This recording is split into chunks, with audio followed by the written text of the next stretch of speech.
When teaching a class in another language, one different to my first one, it is necessary to give students cues that will allow them to keep track of what is going on in class, especially for those students who struggle with language. This is a proposal of the structure of a class with some language cues to emphasize different sections within it. When beginning your class, we consider it important to mention to students the learning outcome of it.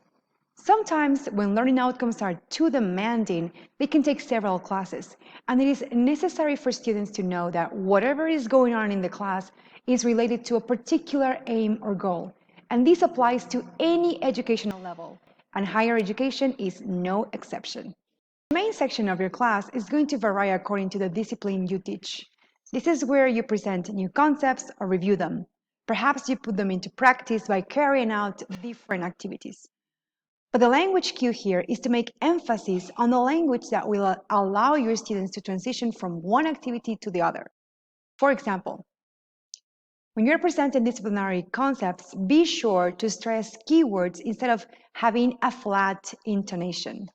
As professors, we must exploit our vocal apparatus as a resource to deliver clear and intelligible classes. Did you know that in a speech, the pronunciation of particular sounds is not as relevant as the use of correct intonation? There have been several studies carried out by linguists that affirm that the patterns of stressed and unstressed words provide more meaning than the mispronunciation of particular sounds. Finally, go back to the learning outcome.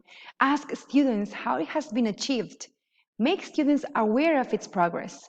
Use phrases such as finally, to wrap up, before we go, to summarize, in summary, or similar ones to draw your students' attention to the final remarks of your class.